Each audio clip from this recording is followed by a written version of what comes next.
James was enjoying his life on the island of Sodor, but he still had a lot to learn. "You're a special mixed traffic engine," said the Fat Controller. "You can pull coaches or trucks quite easily, but you must learn by your mistakes." James knew what the Fat Controller meant. He could well remember that dreadful accident on his first day. "Be careful with the coaches, James," said Edward. "They don't like being bumped." Everyone came to admire James. "I'm a really splendid engine," he thought, and suddenly let off steam. A shower of water fell on the Fat Controller's nice new top hat. Just then the guard blew his whistle, and James thought they had better go. Go on," he puffed to Edward. Don't push," replied Edward. The coaches were grumbling too. Don't go so fast! But James didn't listen.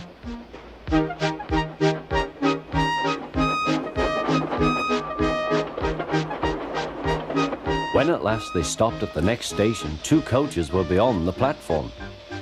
They had to go back to let the passengers out. But no one seemed to know about the Fat Controller's top hat, though James felt happier. Presently they came to the station where Thomas was waiting with his 2 coaches. "Hello, James," said Thomas. "Feeling better?" "That's right." "Oh, that's my guard's whistle. I must go. I don't know what the Fat Controller would do without me to run this branch line," and he puffed off importantly. Edward and James passed the field where James had had his accident. The fence was mended and the cows were back again.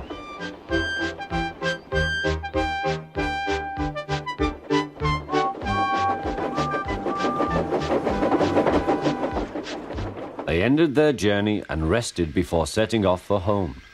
James was still wondering what the Fat Controller would have to say about his top hat.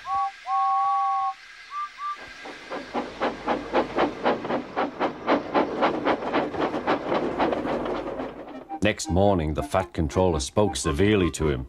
"If you can't behave, I shall take away your red coat and have you painted blue." James didn't like that at all. He was very rough with the grumbling coaches as he brought them to the platform.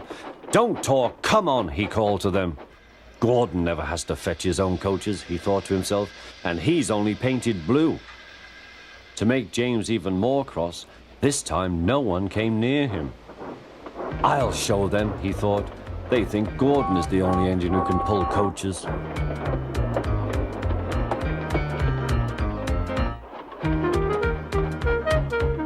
Hurry, puffed James.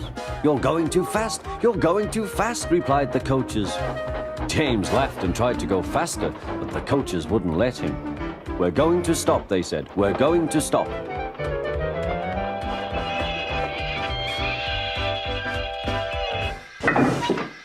"What's the matter?" James asked his driver.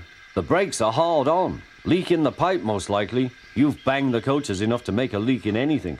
"How shall we mend it?" said the guard. "We'll do it with newspaper and a leather bootlace," replied the driver. "Well, where is the bootlace coming from?" asked the guard. "Ask the passengers," said the driver. "You have a leather bootlace there, I see, sir," said the guard to a smartly dressed man. "Please give it to me." "I won't," said the man. "Then," said the guard, "I'm afraid the train will just stop where it is." The passengers all said what a bad railway it was. Then they told the man how bad he was instead. Everyone was very cross. At last he handed his laces over. The driver tied a pad of newspaper tightly round the hole in the brake pipe, and James was able to pull the train.